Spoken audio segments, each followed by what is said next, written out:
Hello అందరికీ welcome to nutri journey with Swapna. నా ఛానల్ని కనుక ఫస్ట్ టైం చూస్తున్నట్లయితే please do subscribe my channel. బయట క్లైమేట్ చల్లగా ఉంది, వర్షాలు పడుతున్నాయి, ఏమైనా వేడిగా తినాలి లేదా తాగాలనిపిస్తూ ఉంటుంది కదా. సో ఈ రెసిపీని తప్పకుండా ట్రై చేయండి. చికెన్ సూప్ని తప్పకుండా ట్రై చేయండి. చాలా చాలా అదిరిపోయే కాంబినేషన్ వెదర్కి. ముందుగా ఇలా ప్యాన్ తీసుకుని ఆయిల్ లేదా గీ వేసుకుని కొంచెం హీట్ అయిన తర్వాత ముందుగా చాప్ చేసి పెట్టుకున్న జింజర్, గార్లిక్, అలాగే చికెన్ కూడా వేసుకొని కరివేపాకు కూడా వేసుకొని ఇలా సాట్ చేసుకోవాలి. 2-3 మినిట్స్ సాట్ అయిన తర్వాత ఆనియన్ అండ్ క్యారెట్ని కూడా వేసుకుని దాన్ని కూడా బాగా సాట్ చేసుకోవాలి.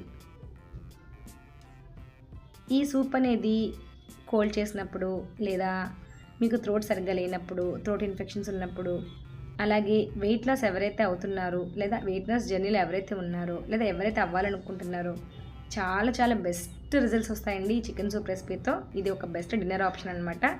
సో ఇప్పుడు కొద్దిగా నేను ఆనియన్స్ కూడా త్వరగా మగ్గడం కోసం అని చెప్పి కొంచెం సాల్ట్ యాడ్ చేసుకున్నాను. ఇలా 2-3 మినిట్స్ సాల్ట్ చేసుకున్న తర్వాత చిన్న చిన్నగా టొమాటోలు కట్ చేసి పెట్టుకున్నాం కదా, అవి కూడా యాడ్ చేసుకోవాలి.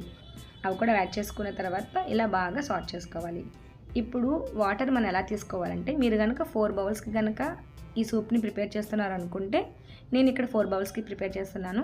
మనం 5 బౌల్స్ ఆఫ్ వాటర్ అనేది యాడ్ చేసుకోవాలి. ఒకవేళ మీరు కనుక 2 బౌల్స్ ఆఫ్ సూప్ ప్రిపేర్ చేస్తున్నారు అనుకుంటే 3 బౌల్స్ ఆఫ్ వాటర్ అనేది యాడ్ చేసుకోవాలి. అలాగే వాటర్ యాడ్ చేసుకున్న తర్వాత ఒక్కసారి మనం సాల్ట్ కూడా చూసుకుని అడ్జస్ట్ చేసుకోవాలి.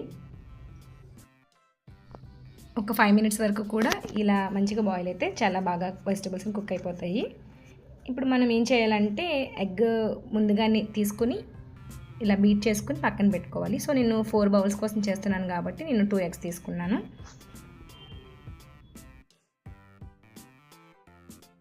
ఇప్పుడు ఇలా చూడండి, వెజిటబుల్స్ అన్నీ మంచిగా కుక్ అయిపోయినాయి.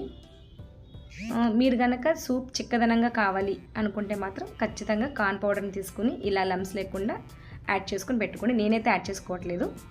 ఇప్పుడు నేను ముందుగా ప్రిపేర్ చేసుకున్న పెప్పర్ పౌడర్ని దాంట్లో యాడ్ చేసుకున్నాను. ఒక 2-3 మినిట్స్ అది మంచిగా బాయిల్ అయిపోయింది. ఇప్పుడు నేను ముందుగా బీట్ చేసి పెట్టుకున్న ఎగ్స్ని కొద్ది కొద్దిగా ఇలాగా కలిపి వేసుకోవాలన్నమాట. ఒకేసారి వేయకూడదు. అలా వేసుకుని ఒక్కసారి అలాగా కలిపేసి పక్కన పెట్టేసుకుందాం.